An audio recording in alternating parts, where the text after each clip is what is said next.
That was a wild panel. I was like, yeah, you were. I mean, because we were in the same room. that's what you You got me that time. Do it again just in case the camera wasn't on you. It was on me. Okay. You switched it. I saw you. Really? I mean, it might have been a late cut. That was good. That was good. I like it. I like it. I like it. That was me when Wonder Why jumped at the page. Hey, me too, girl. Me too.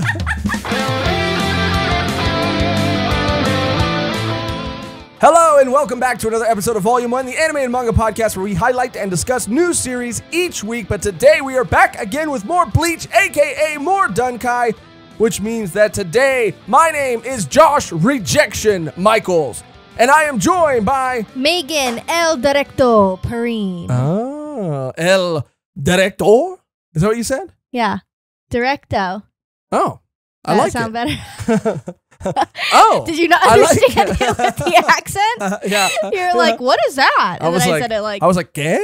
I was like, "Gay?" Thank you for tuning in to another episode of our Dunkai series. Today we are going to be talking about the Hueco Mundo sneak entry arc, chapters 230 through 251. Just in case you're wondering how we split things up, we are splitting things up based on the Bleach wiki. So if to some people it doesn't seem like we're splitting it up at correctly, correctly, or at its like natural ending points. We're just following the wiki. Lot of good stuff, fun stuff to talk about today, even though it might end up being a shorter episode because this is a shorter arc, only 22 chapters compared to the last Dunkai episode we did, which was around 49, almost 50 chapters. Yeah. Still, before we get to our general thoughts on the arc and our beat by beat discussion, we have to shout out our highlighted comment of the day, Woo! which today comes from Brittany. Brittany. Shout out Brittany. Yeah, Brittany's Brittany's an long OG, time an OG commenter, sending much love to Brittany. Brittany says, Orihime's, just from the previous episode that we did, this is a really good comment. This is a great comment. It's from the Arrancar Arrival arc. Brittany says, Orihime's jealousy was so realistic and it really fleshed out her character and added to the reasons why I love her so much. Orihime has loved Ichigo for the longest time and wants to cheer him up but doesn't know how. Suddenly, he meets a girl who can do just that with not much effort, and it makes Orihime feel not only useless, but that she isn't the right person for him. She also knows that Rukia is so much more powerful than her, and can actually fight by Ichigo's side, which is something that Orihime desperately wants to do. She acknowledges that she's weak and wants to become stronger and realizes that she feels threatened by Rukia romantically as well as friendly. I love this part because it showed that Orihime isn't just a bubbly Genki type of character and that she has great emotional depth to her. Yeah, I really liked this comment. That's exactly how I felt with Orihime, too. I mean, obviously, when she's first introduced, I really liked how she was the type of, like, yeah, they say Genki, which is, like, just means, like, a happy type character. She was that, but also she had these, like, weird quirks, and she was just kind of, like, silly and goofy, right. which I liked, and that made her, like, stand out against most, like, shonen female leads or like counterparts, but seeing this really made me like Orihime so much more than I did.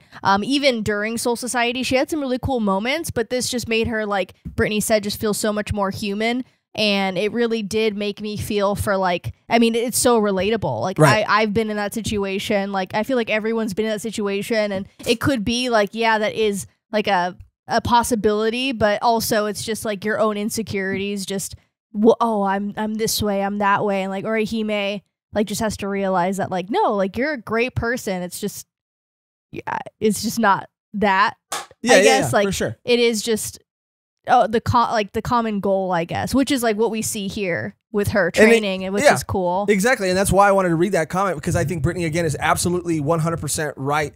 And this was the moment for me that really humanized Orihime. She was a great character from the jump, but she was really bubbly and silly. But here we get a lot of depth to her character, and we start to feel for her. And I think a lot of people can really relate to her. And she's struggling with these feelings that she has towards Rukia. But here we see her in this arc, which was a highlight moment for me. How this arc starts is their friendship. A friendship between Rukia and Orihime. We saw at the end or towards the end of the previous arc, that she went to Rukia for help. Mm-hmm. And Rukia was there at the end to say that no, she has a place in this fight, in this battle, and that they're going to find out what that place is together. So we know, and I think that's just adds to the complexity of what Orihime's feeling is. She knows Rukia is not a bad person. She knows Rukia is a great person. That's why it makes it harder. Yeah. Yeah, absolutely.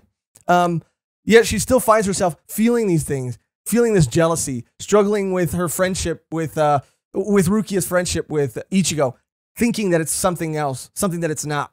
But again, here, this arc starts off with their friendship growing, I think, even stronger. And I really like that is who the type of person that Orihime is. Despite all those things, she doesn't let jealousy affect her enough to stop her from having a genuine relationship with Rukia. She allows herself to still be there with Rukia and care for her just as much as she would care for anybody else.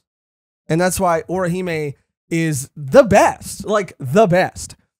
On top of that, like in this arc, we get another Orihime highlight moment for me. She's been stealing the show, and someone stole her. Which, okay, it's like we just got Rukia back. Yeah, that's how another sneak entry arc. Yeah. How many more are we gonna get? Yeah. How many? I'm asking. Maybe 12 more. Are you serious? No, I'm not serious. Are there any more? In my memory, not like this. No. But again, memory's a little foggy. Yeah.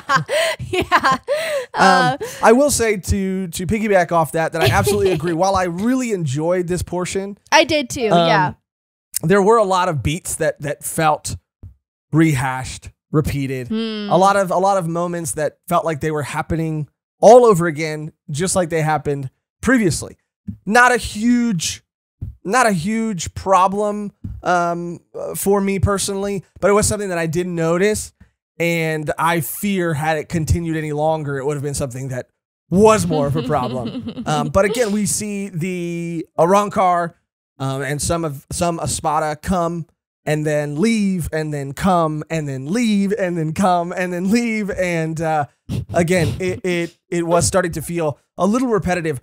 But I think what made this portion so good, just like the arc previous, is that we're introduced again to more cool, fun characters that I really enjoy. Some of which don't make it all the way to the very end of this portion of the arc. Oh, shit. Yeah. Do you remember this? Do you remember this moment? Do you know who I'm talking about? Well, how would I remember? I haven't even read it. No, I mean to the end of this arc. There's one person who doesn't survive. Oh, yeah. Yeah. Yeah. I forgot their name. Do you know their name? Loopy.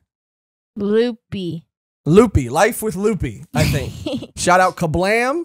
An amazing show. Underrated show. Not enough people talk about Kablam. I mean, I feel like, I don't know. I mean, again, it's like, did they die?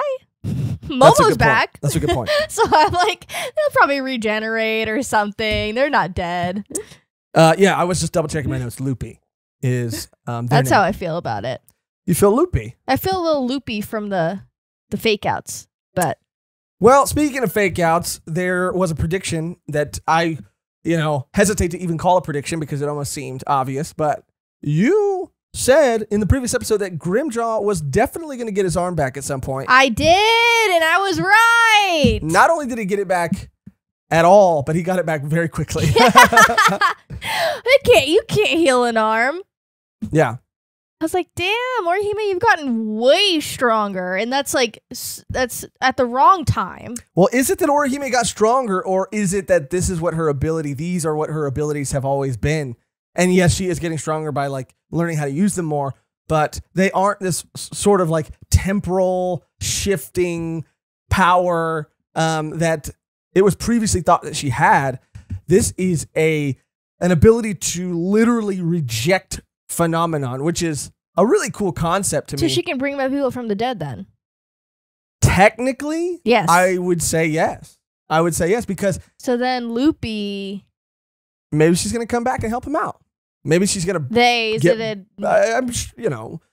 Arrancar, We'll just call them. I mean, I think they'll be fine. Okay. But yeah, Orihime. I think in my mind, this means that anything that happens, she is literally rejecting the concept of it happening and can undo it, essentially. But this is something she's always been saying every time she uses her ability. I reject. And to find out or to get it solidified or for it to be stated that this is what is happening, definitively what is happening, is pretty cool. And was a fun revelation. And I really enjoyed rereading it and rediscovering it, re-seeing it all happen again. And hers is different from the big guy? The Vizard. Yeah. I do think they were like, we're very similar, but I don't know if he can do all that. I do think that there's a possibility, but I think that Orihime maybe is capable of more than he is. But who knows? Because the Vizards are very, very strong. And we see that with Shinji in this portion, where Ichigo is struggling against Grimjaw. He's already gotten his ass whooped once by him already. Shinji shows up, seems to perform holification and not be and not struggle as much as Ichigo did. Yeah. Granted, Ichigo can only maintain the mask for a certain amount of time, 11 seconds, I think, and Shinji can keep it for much longer. But it looked like Shinji was giving Grimjaw a run for his money and wasn't struggling too much. Did you get that same sense? Yeah. I also wanted to say before we go on and talk more that it was suggested to us by someone in the comments that we check out the Ichigo Grimjaw fight from the previous arc in anime form. It was on Twitter. It was on Twitter. In the anime, they suggest we watch it in the anime, and we did. And Megan said, "This is how you do it. If you want us to see something, screen record it and tweet it." Because it did make it so much easier to just watch it then and there on the spot in the moment. Just be like, okay, I want to watch that. I'll make time for that, and then it just you forget or you struggle to find exactly what episode it happens. Yeah, you don't want to see. Yeah, exactly. But we watched it, and I do have to say, again, because at this point, I was manga only. I had abandoned the anime because I think it was either, as Alexander Art said, I believe in our Discord, this was around the time in the anime of the 1,000-year filler arc, aka the Bount arc, which to me, like I stated, it was not good. It wasn't like the worst filler arc I had ever seen, but at the same time, you can't do anything of consequence to the characters because they need to go on to do what they'll do in the manga. But I had dropped the anime at this point. So going back and seeing that fight between Grimjaw and Ichigo, and Grimjaw doing his boxing stance. That's pretty cool, yeah. Very cool. And it gave Grimjaw, it really captured his personality. And I absolutely loved it. And it held up for being animated when it was. And it got me really excited for the 1,000-year Blood War arc coming soon. Other than that, these are some more of my general thoughts. I just want to say that if you're listening to the audio version of this, then you might have not seen that on YouTube. We pinned the comment correcting the Ikkaku moment from the previous episode, which was just that technically at this point in the series, or the series when we were talking about it, Ikkaku wasn't the second seat, he was the third seat. And that third seat officers, they don't have the same limitations that the captains and vice captains have. Still, Ikkaku is the GOAT. He's a beast, and he's the best. Still, but I just want to correct that. I just want to make sure that we set the record straight. And I've already kind of talked a little bit about the Orihime and Rukia moment, but I just have to say again that I love this relationship between them. I think that they are kind of what each other needs. Rukia can she can afford to be a little more gentle at times, and Orihime can afford to stand up for herself. Yeah, someone who stands up for herself a little bit more, believes in herself a little bit more. Yeah. And seeing them together in that moment in the beginning, it was very important for me to see that. And I was just immediately taken with their friendship and really, really enjoyed them. As well as another reason I really like this portion is because we all know Ichigo is the king of power-ups. Yeah. And oftentimes, you know, it is Ichigo being the MC, the protagonist, the main character. We do get to see a lot of Ichigo growing stronger and stronger and stronger every arc, every chapter, it seems sometimes. But this time we really got to see how much other people had grown. Yeah. We finally got to see, you know, because previously Chad was training, Uryu Ishida was training or, you know, getting his powers back. Now we see them again and we see them in full form and we see what all that training has led them to.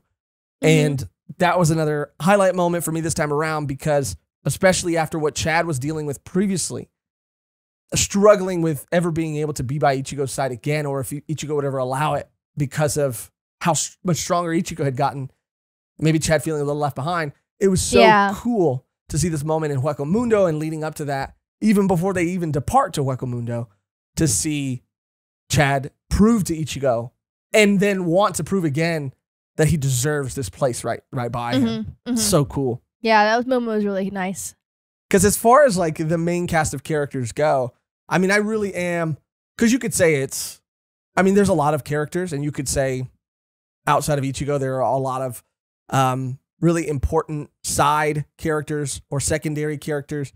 But for me, I'm finding myself upon reread falling more in love with Chad and Orihime, specifically those two. Ishida's awesome, and we gushed over Ishida in Soul Society. He was surprisingly, upon reread, the highlight of all of Soul Society in that fight, in that moment, and the moments leading up to that. But now I'm really falling back in love with Chad and with Orihime and connecting with them and wanting to see more from them and more of them. And that's why I'm glad he stepped up and took care of business. He really did. And I mean, is it gonna be the case scenario where like Ichigo gets stronger and then Chad's like, I need to be more stronger, and then he's gonna have another power up, and then Ichigo's like, I just got stronger, and then Chad's like, okay, shit, okay, okay, watch out, I'm going to train again, stronger. But you know what? That's the kind of people you want to surround yourself with. The kind of people who aren't going to let you get comfortable. The people who are going to drive you to become stronger and stronger and stronger. Never getting comfortable with where you're at. Always pushing you to go farther, to push harder. Even in life. Even sometimes in death. Yeah. Push hard. But yeah, and I wanted to see if there was anything else I wanted to mention, a highlight moment before we started going through it a little bit more. But yeah, I mean, other than that, I really did just like that.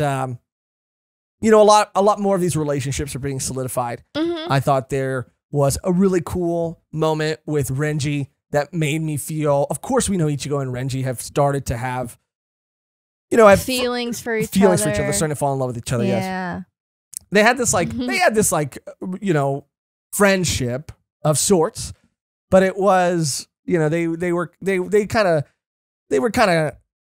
I don't know. They were kind of growl whenever they were around each other. They were always trying to outdo each other, or they were always trying to, you know, it was a competitive, contentious sort of friendship that they had, right? But and that's great too, and that's fun to see. But I think there was a moment in this part where you see and feel that it's grown past that, beyond that, and that it's more than that. There's a really cool moment where, you know, when Orihime gets taken, and you know, they're talking to the people in Soul Society. Renji kind of steps up and says, like, well, as you know, commander of this you know, unit, or, you know, vice commander of this unit, or commander of the unit that's been sent to the world of the living, it's my responsibility, if she has betrayed her friends, to go and set her straight, you know, and take care of it. And then he kind of looks to Ichigo and he's like, he just kind of winks at him. Yeah, he's like, I got you, bro. And then they're like, no, it's not going to happen. And he's like, fuck, I thought that was going to work. Damn. I thought that was pretty smooth. Yeah, I thought I had enough authority. Yeah. To do that. There's another really funny moment with Renji later that we could talk about that I was like, I won't spoil it, but it just made me giggle. It was not supposed to be a giggle part, but it just made me like think of something else.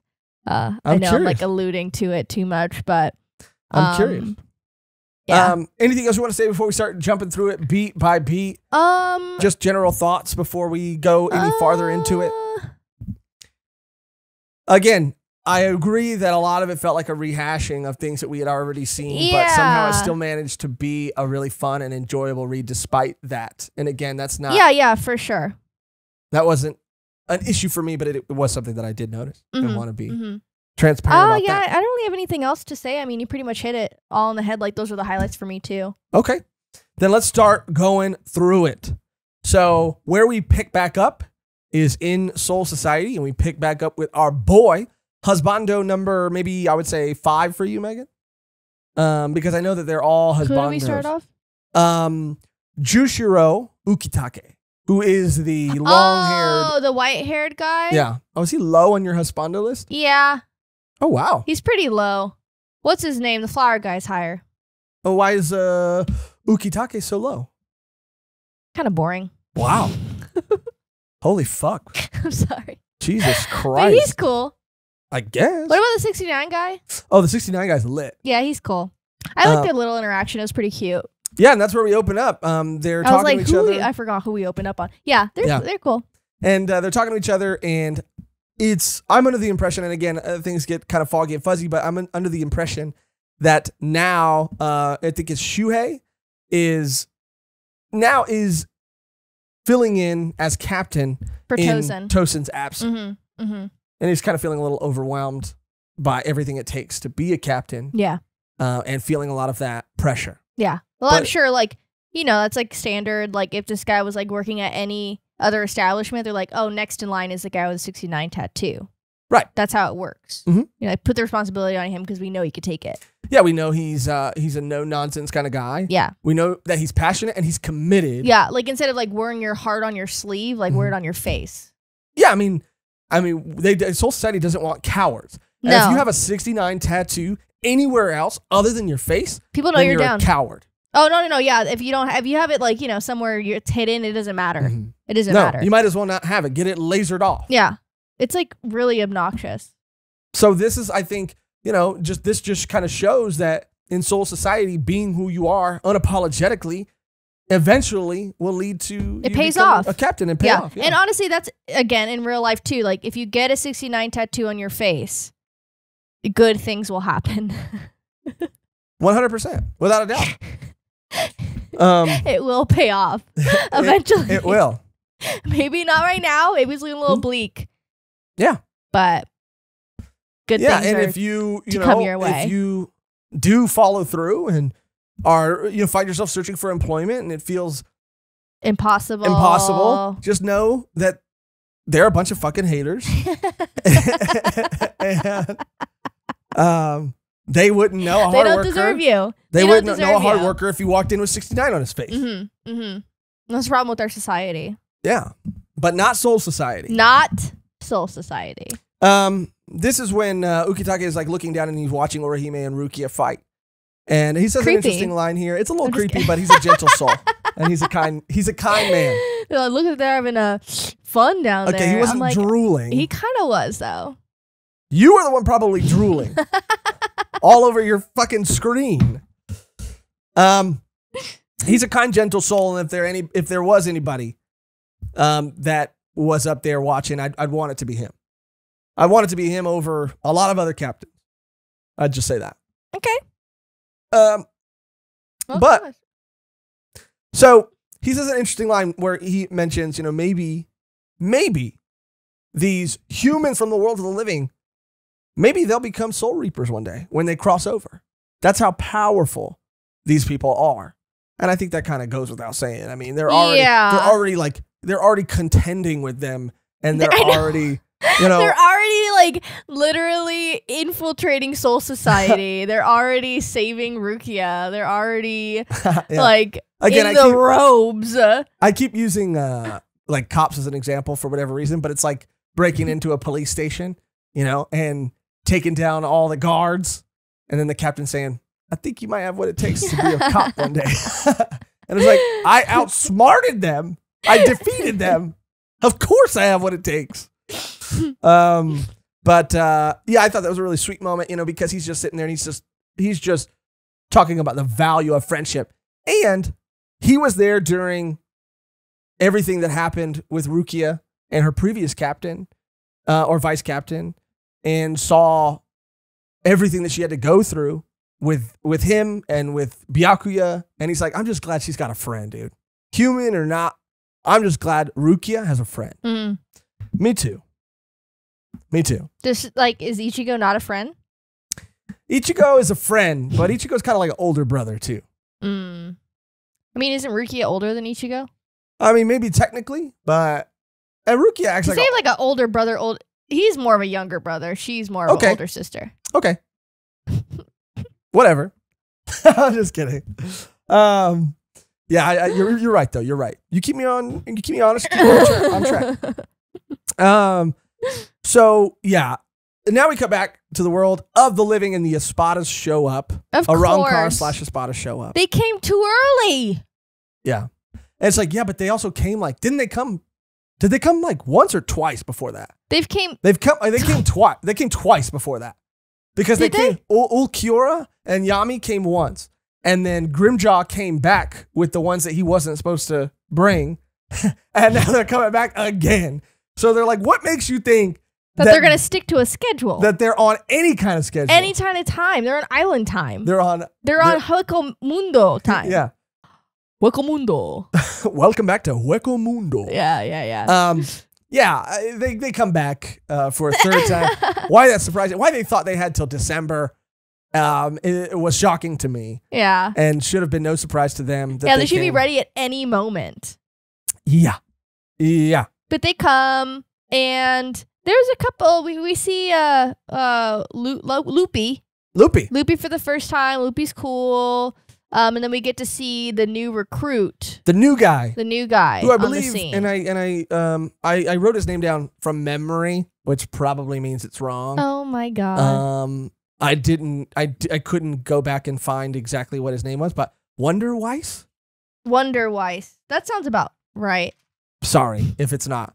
But anyway, yes, we see him again, and he's an oddball. He's a little odd.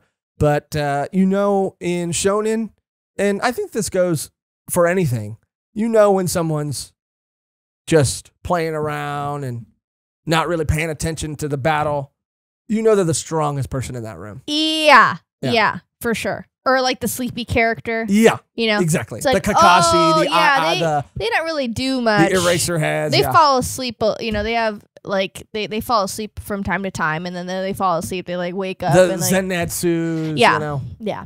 Yeah, so this guy's he's gonna fuck shit up once he stops playing around with all them damn bugs. So yeah, that's where we meet Loopy, like you said. Mm-hmm. Ichigo leaves the Vizards and he goes to confront Grimjaw because of what happened last time. Or Grimjaw comes to confront him. Well, Grimjaw comes looking for him. Yeah, he's like, they're not the ones that I want to kill. And then but Ichigo's still training with the Vizards, and he's like, I gotta go. And they're like, no. They're like, stop. And then he's like, I got to. And Shinji again is like, let him go. And he goes. So he takes off for his rematch with Grimjaw. Woo! So sick. He's like, just Grimjaw talking shit like usual. And he's like, oh, you gotta wait easy. Like, this is my arm. I only need one arm to kill you. And then he's like talking about Flume's little Bankai, a little fucking Bankai. And then Ichigo's like, oh, the one that gave you that scar? Yeah. Bitch. And I was like, oh. Yeah, Ichigo can shit talk. Ichigo gave it right back. Yeah, and he can usually back it up. Yeah. For the most part. Yeah. Yeah. He might struggle from time to time, but give him like 1 or 2 days to train. And he's in. Yeah. No, 1 or 2, bitch. 1. Give him an hour. Yeah, give him like 2-3 hours to go train somewhere. He's got it. He'll be back and he'll fuck you up. So yeah, then it cuts back to Rukia and Orihime, who are still in Soul Society. Rukia goes back to the world of the living, and Orihime has to wait. She has to wait for the gate to be opened again. Right when that happened, I knew it wasn't going to go according to plan. It was over. She was done.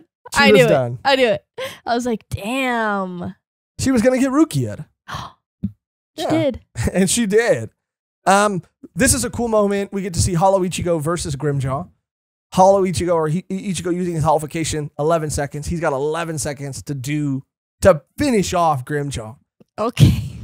Good luck with that. It took me 11 seconds to read that panel. He should have already been done. I'm a little bit of a slow reader sometimes. I like to take it all in. I like to absorb it all. Yeah. Yeah, I understand that. Wow, that is so rude. But we do see Grimjaw kind of freak out, which is pretty uncharacteristic for him. Yeah, he was kind of scared. He was scared twice. But as soon as Ichigo, it seems that Grimjaw and the Espadas have no real recollection, or have ever known or seen, or Aizen has never told them that this is something that is a possibility. That these Soul Reapers are able to tap into hollow power. Oh, well, the hollow power for sure, but also just like, discrediting them before they even fight them. Just having like these expectations. Like we see that when they infiltrate Hueco Mundo. We see that from them because they are just like, he's like, don't underestimate them. Mm-hmm. Like, just chill, because they always are like, you guys are so weak, and it's like, okay, well, then you get your ass beat. And when you get your ass beat, don't come crying back to me. Come crying back to Mama Aizen. Yeah, to Mama Aizen. We got Pastor Lucci and Mama Aizen. But this was a really cool moment again, because Ichigo does give Grimjaw a run for his money. And Grimjaw's a little freaked out, and it's nice to see Grimjaw a little freaked out after seeing him, walk around like he owns the damn place. It's nice to see him be a little scared, shaking in his little hollow boots. Shaking his little hollow mask. Yeah, shaking his little mask. His little mask shaking. Little mask shaking. Unfortunately, Ichigo's mask doesn't last that long. No. So Grimjaw's able to fuck him up. Yeah. Fuck him up. Again. Yeah. Yeah. Yeah, he gets up and he gets knocked right back down. Yeah. Ichigo does, yeah. But in this form, too, just how powerful this form is. Oh, yeah. If Ichigo could have stayed in that form for 10 more seconds, maybe 11 more seconds, maybe, it would have been enough. But again, just with the time limit on it, he wasn't able to do it. So then it cuts back to Lupi and her versus the four, which are the Pretty Boy, Matsumoto, Hitsugaya, and Ikaku. Which is wild. I mean, Ichigo got his ass beat, but he's going up against freaking Grimjaw. Yeah. And Lupi is the new 6th, meaning Lupi, which is a great observation, actually, because that means Lupi is literally the equivalent in power to Grimjaw, because Grimjaw was basically kicked out of the Espadas, and she replaced him as the new 6. So yeah, 1 versus 4, Ichigo's doing it on his own. That's why you're the GOAT, man. It's just kind of wild. I was like, okay. I mean, they like, really? Like, I guess there's like tentacles and stuff that are like catching people. Yeah. They're like, you have 4, but I have 8. And I was like, ooh. Character design again. I mean, we can't talk about it in every episode before it gets exhausting to hear over and over again, but goddamn again, like, so sick. Even the cover of this specific volume has her on the cover. Yeah, there was a cute little cover page too of like Ichigo and like Renji, like they're like vampires. Oh yeah, and I was like, oh, what? That was so cool. There was another cover page of everybody at the beach. That was true. I was like, damn, why you getting Rukia like that? She don't got bottoms that fit. She had loose bottoms on. She had soggy bottoms on. She had a crack out. Her crack was out? Her crack was out. I was damn. Like, I don't know if that doesn't look cute. It just looks like a fashion, like, pull up your pants, girl. Like fashion like, faux pas on the beach. Yeah, that's your crack out. You got sand in there. Yeah. Kubo even drew little particles of sand in there. He did. He drew little particles of sand in her butt crack. That was really cute. That was really cute. I've seen She that. was out there using her butt kai out there in the sand. While freaking Matsumoto's making, I mean, she's Okay, she's, she got she's making sand in tidal a wave. different crack. She's making tidal waves on the beach. She got a different crack. Okay. She's full of She got a cracks. front crack. She got a front crack and a back crack. Damn, she is the Kraken, dude. She's showing up. A woman of the sea. You know?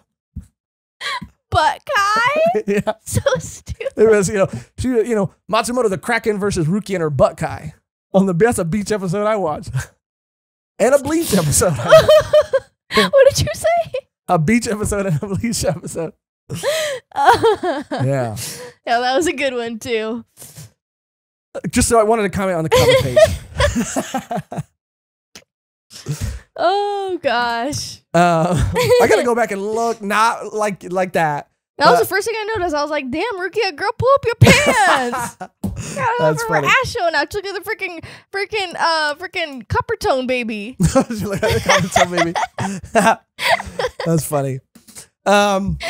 So back to this fight between Loopy and the four. Loopy. They're having a hard time. Of course, Hitsugaya gets pretty knocked out. Everybody else is struggling to contend or to keep up.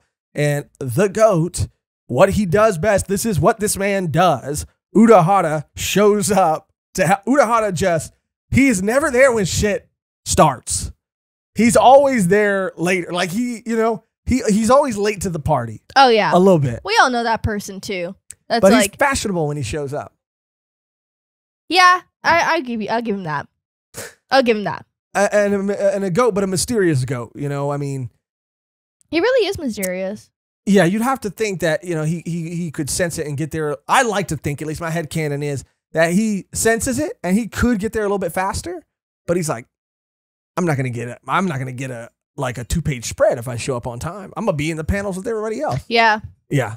Yeah. He's like, I gotta get there a little late. Yeah. So I have like a better appearance. Yeah, so I have to make a cooler entrance. Yeah. That's how people from parties. That's what happens.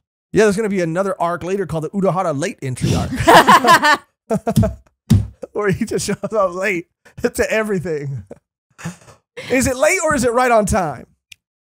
And it's all how you We'll look never at it. know. Glass half full, crack half out. Pop Butt Kai. Just list everything we've said so far. Yeah. But he shows up to help them. And immediately, as soon as he shows up, Wonder Weiss jumps at him. That was a wild panel. I was like, it scared me. It gave me a jump scare.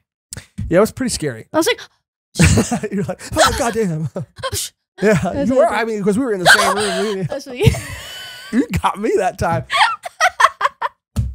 Damn. Do it again just in case the camera wasn't on you. It was on me. Okay. You switched it. I saw you. Really? Huh? Was it not? I mean, it might have been a late cut. That was good. That was good. I like it. That was me when Wonder Why jumped at the page. Hey, me too, girl. Me too.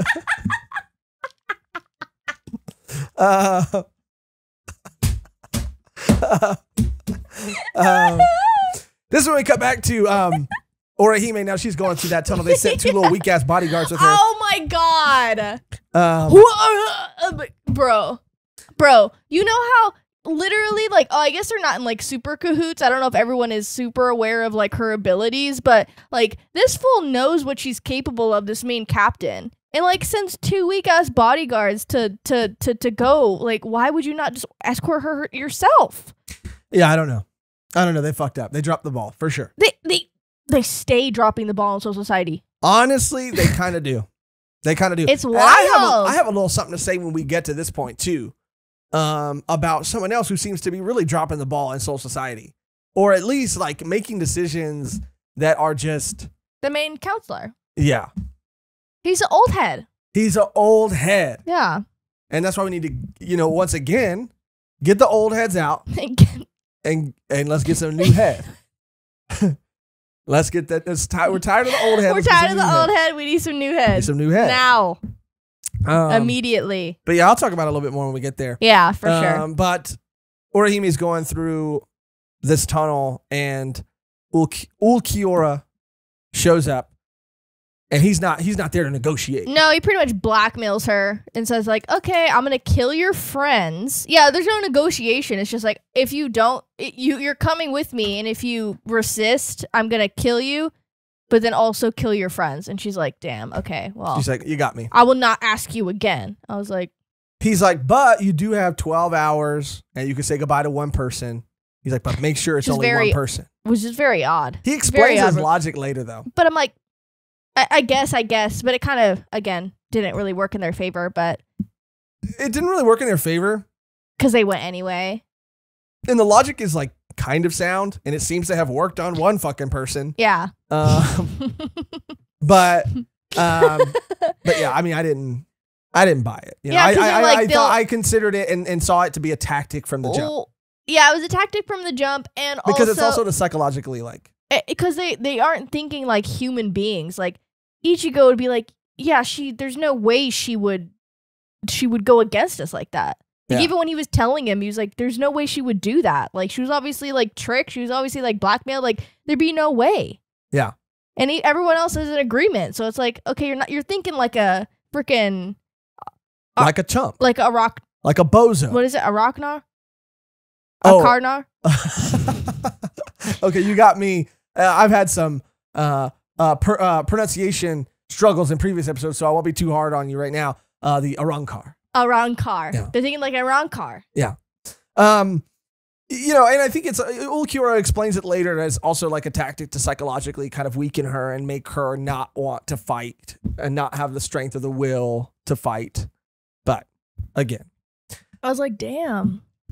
So, I mean, that's that. He blows away those two bodyguards easily, and Orihime's just there to buy some time, to talk to him, to heal them, but then immediately realizes that she has to surrender and agree to his terms, or else, like you said, her whole group's going to get wiped out.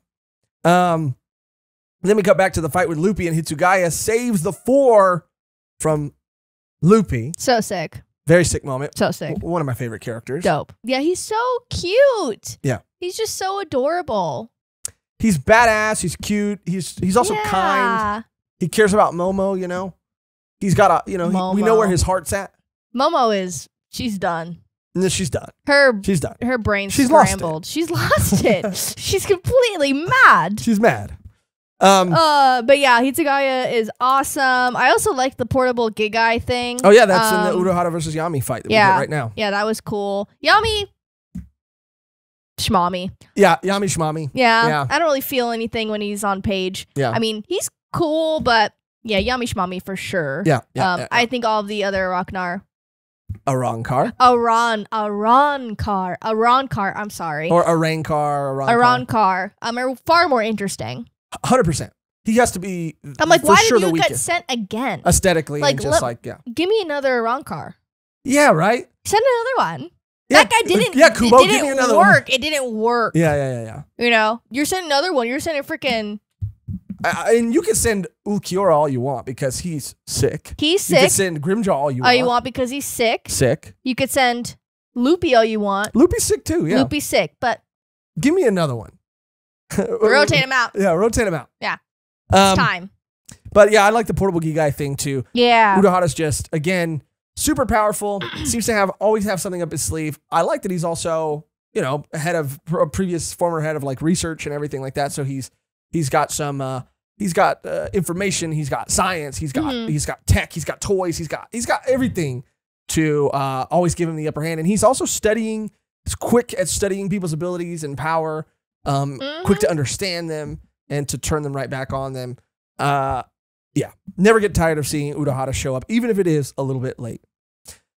Rukia goes to save Ichigo from Grimjaw's finishing blow. Grimjaw throws a sword right between Ichigo's his freaking robes, pinning him to the ground, and is about to deliver that finishing blow before Rukia shows up to save the freaking day. Rukia's tired of being saved. She's tired of it. No, she needs to save now. She needs to save Ichigo. And Ichigo better not tell my girl to shut up again, because I will slap that hoe. Rukia, what are you doing here? What are you doing pinned to the floor, Ichigo? Yeah. Yeah. She goes, wow, that was really, like Bankai. Like, wow, you really, because he's been all this talk. Oh, I'm gonna do it. And I'm like, and she's like, just tell him how it is, and he goes, "Shut up, Rukia." I was like, she just saved your motherfucking ass. Yeah. Yep.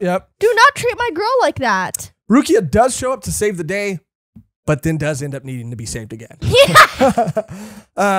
Because Grimjaw grabbed, and this panel was fucking Dude, crazy. he grabbed her head. He grabbed her head and her freaking cheek is and like her folded jaw. over. Oh yeah, he's a grab jaw. Grab jaw. More like grab jaw, yeah. And Rukia does need to be saved, but it's very cool who they both end up being saved by.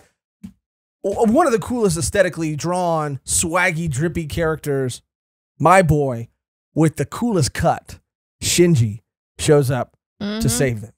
And Shinji, we're talking about Ichigo giving Grimjaw a run for his money. Shinji gives Grimjaw a run for his money. Oh, for sure. For sure. And Shinji's hollow mask, too, is so sick.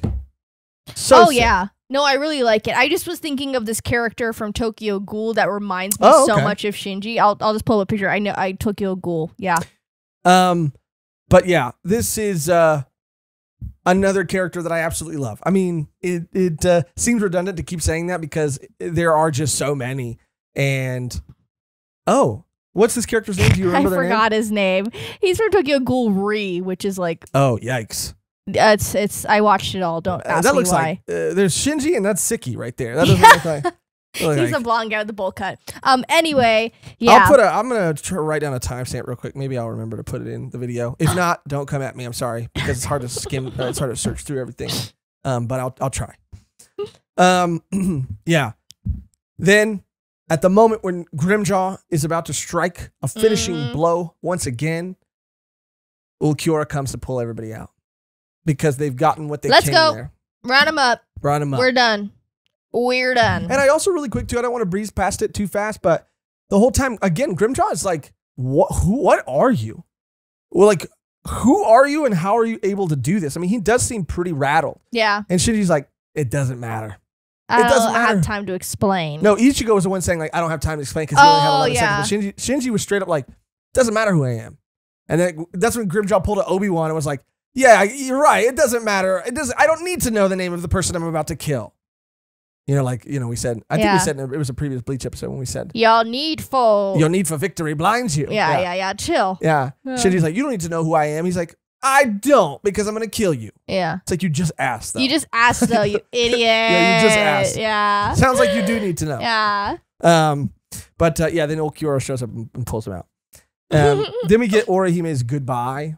Yeah, she finally admits it. She finally admits it. We haven't had confirmation yet, but this is final confirmation. I did draw her. I can't face. It was okay. Pull it up. Show it to the camera.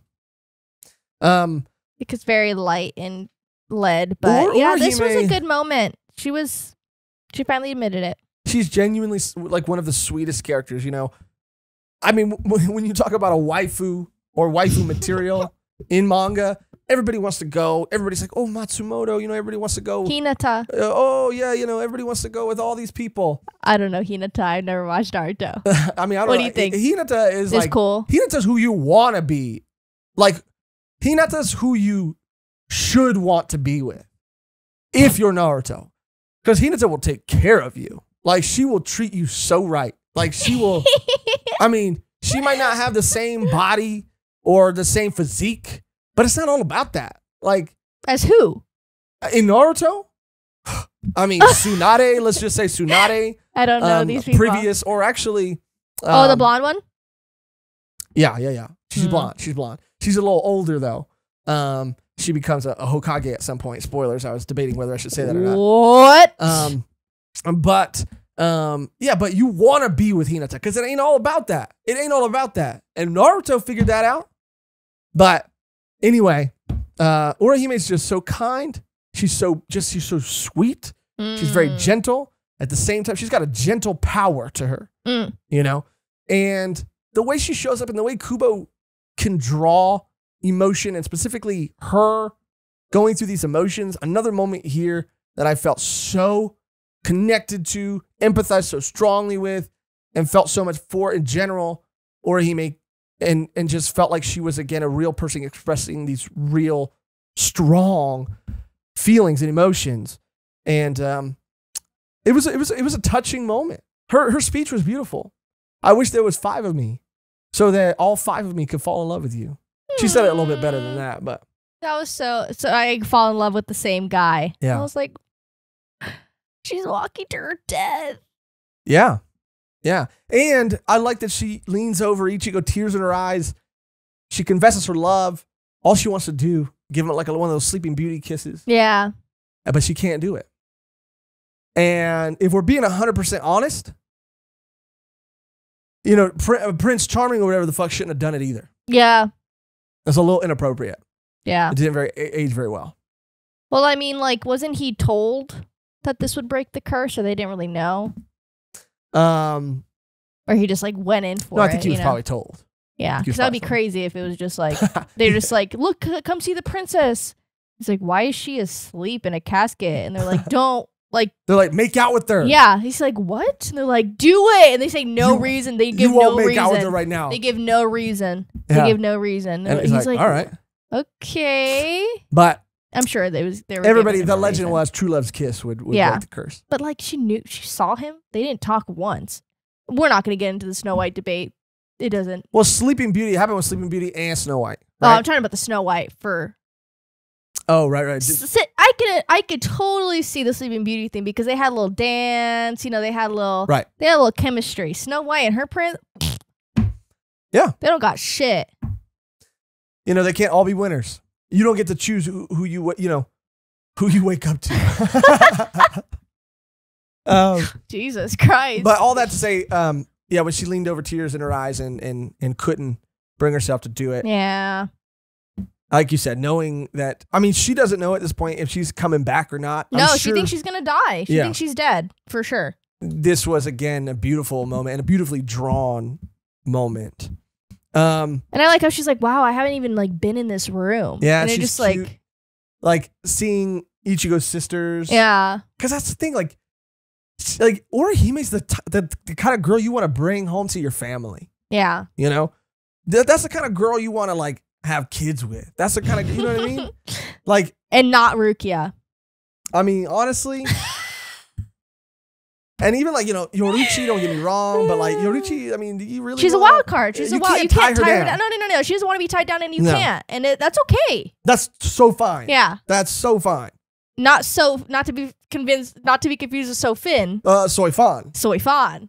Who is also so fine. Yeah. But these, I mean, and you know, Soifan, I think is giving off some vibes, you know. I think she's got a little thing. I like that shit. Yeah, for Yoruichi. I like that ship too. Yeah, I like that. That's cute. Yeah. That's my headcanon from now on. But I can't get enough of these moments with Orihime. I love how this previous arc gave a lot of time to her, and I like how we get a lot of time with her here too.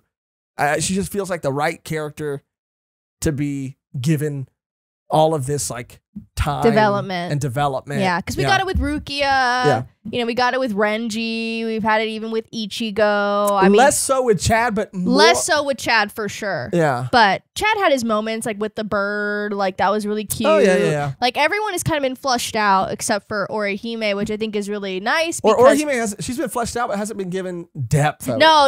Yeah, we see like her, you know, struggle with her brother and everything like that, which was like sad as shit. So sad. But you know, it is even like her dealing with this internalized like jealousy that she doesn't know where to put, because like Rukia is really cool and she wants to be better for herself, but for Ichigo too. Like, you know, I really haven't seen Ichigo really like see Orihime that way at all. So that's why it's kind of like a one-sided there have been love. Some little tiny microscopic moments. But Ichigo's just not about that right now. Mm-hmm. You know, there are like, you know, like a high school boy you think would be like so in all the time, like Cone, like, but no, he's just he don't got time for that. Not right now. But maybe he needs to make time. So Orihime leaves. Ichigo wakes up, is brought to Orihime's house, where Hitsugaya and Matsumoto are, and he's kind of filled in on the Orihime situation. He's told by Jushiro Ukitake that that she might be dead, that she's probably dead. Yeah, that was crazy. Because yeah, she didn't. If you're hearing this, it's like Five Nights at Freddy's are like, hello, if you're hearing this, then you probably made it to night 2. Yeah. No, they're like, no, she might be dead because obviously she's probably dead. She didn't get to you guys, so I don't know where she's at. Yeah. Then we have the Captain General show up, and he's like, I mean, he falls for Ulquiorra's bait, like hook, line, and sinker. Like, honestly, given all the signs, it looks like betrayal to me. And literally everybody else was like, everybody's like, I don't think so. And he's like, no, I'm the Captain General. I mean, was it's betrayal? Yeah, it's what is it? General, the General Insurance. That's him. Yes. Oh yeah, kind of. Yeah. I can see that. Save some time. Yeah, go to Soul Society, save some time. No, but he fell for it, but was he just saying that because like he didn't want them to go to Hueco Mundo because he knew that they were like going to be outmatched entirely? Like, was he just saying that? So but because if he left by saying that, you rile Ichigo up. If you was told Ichigo, you can go ahead. Like, no. If you told like, look, it's set up to look like betrayal. I'm not stupid. I know it's not. But they're using this as a tactic. Ichigo, we're going to go get her. We just can't go right now. Like, we need to build our strength for the coming battle. Aizen's not going to kill her because he needs her. He's going to protect her because he needs her power. She's going to be fine. We're going to go get her. Then Ichigo might have been like, okay. But he's like, she is a betrayer. And Ichigo's like, fuck you. Yeah. And Renji's like, I'll go get her. You know, kind of give him a little wink. I just love how there was like, what if we do this? He's like, no. Yeah. Can we do this? No. I was like, damn. Yeah, he sucks. He's like, for just a human? No. I was like, who are you asking for help then? Yeah. Ichigo's a damn human? He really, this moment really frustrated me because I care about Orihime so much. And to even say that about her, you need to wash your mouth out. Mm-hmm. He knew, though, that they weren't going to really, they weren't going to really comply. So he brought a little backup. Yeah. And the doors open, and we see Kenpachi and Byakuya show up. Oh, my man. And just them showing up. So much power. So they command such a presence. I mean, I don't even think they said anything. They didn't. Everyone just looked back like. And even me, the reader, like felt their presence, like walk into that room, like, oh shit, like that. Okay, that's not an easy task as a mangaka to be able to do that. And I just felt it, like, oh, they're in hot water now. Yeah. But then we cut back to Ichigo at school, and oh my god, he's confronted by Tatsuki. Highlight. Like. It was just so realistic because, sometimes in like manga, someone goes missing or something happens to a character and like they have like split lives, right? So they're like living this one life, living this other life. And, they do things in this other life that have like really no repercussions in the other life that they're living, the severed one. So it was like cool to be like, okay, well, where the fuck is Orihime? Yeah, you're absolutely right. And then Ichigo's like, Ichigo's a bitch. I was so mad at him. I'm sorry. I was so mad at him. I was like, bro, if you don't, it's so disrespectful. It's disrespectful. Like, that's her, like, best friend. You're like, I don't know where she is. And again, like, what if this was real life if you, like, knew where she was missing? Like, we had the flashback with her and Ichigo as well. Tatsuki and Ichigo. Tatsuki was very strong when Ichigo was a kid, and Ichigo couldn't win a fight against her. And Ichigo, and she, had that whole speech about like seeing him come in with his mom. Like, they have a bond too. They're friends too. Just because she didn't go to Soul Society, that doesn't erase all this history that you have. No, but just the respect to be like, just to be nice about it, like, or like to play along. Like, I don't know where she's at. Just like, where she's at. You're withholding information for someone that really cares about her, is fucking worried about her, and think she's fucking dead or some shit. Like, which I understand to a point. Because you want them to believe that like she's safe or she's fine. But once she says like, don't act like I don't see you running around in those rows fighting all those monsters. And he's like, You don't know what you're talking about. Go shut up. I was like, why are you being so rude right now? Yeah.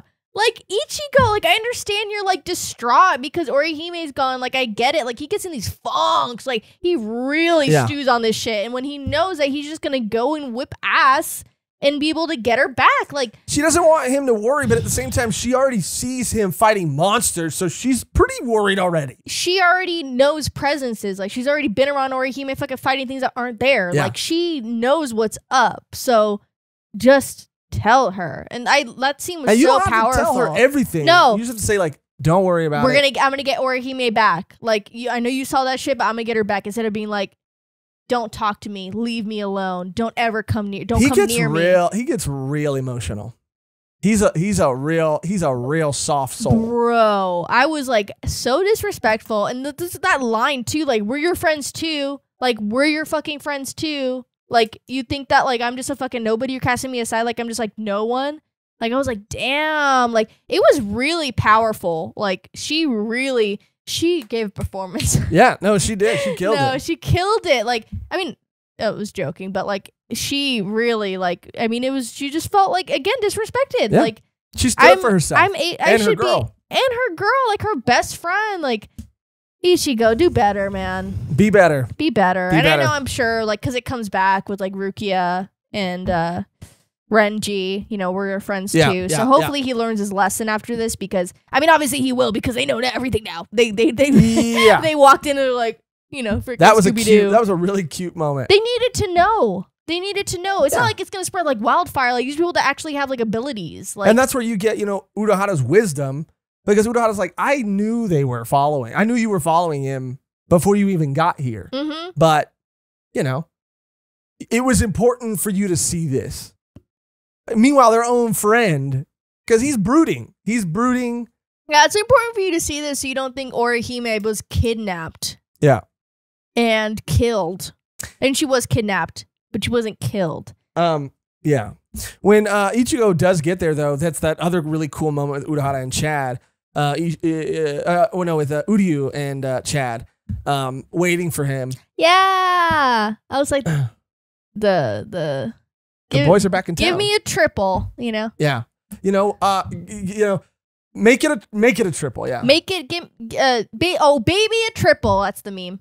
Oh, baby, it's a triple. Oh, baby, it's a triple. Yeah. How I like my ice cream. Triple scoop. Triple scoop. How I like my coffee. Triple shots. How I like other things. Triple.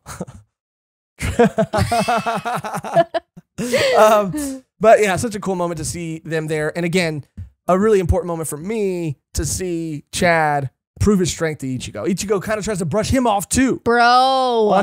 Literally, you're not the only one who fucking cares about Orihime. Sorry, buddy. Sorry, buddy, pal. Like, people are trying to fucking make a difference for her too. Like, trying to save her, Ishida, like, boy, if Ichigo don't fucking shape up, Ichigo about to steal Orihime off his fucking ass. And I think that he should. Wow. At this point, because he is closing himself off to everyone, and it is not fair to Orihime with, like, all of these friends. He's being an ass. Yeah. He was frustrating the shit out of me. He was chapters. He was being a little bit of a brat, but it's for Orihime's sake, you know. Chad, and I know it's because he cares and everything. I know, and it's probably only gonna last these moments, but damn, Ichigo really was just like, shut up. Yeah. Don't talk to me ever Leave again. Me alone. You don't Chad, you're not strong enough to fucking be beside me. Sorry.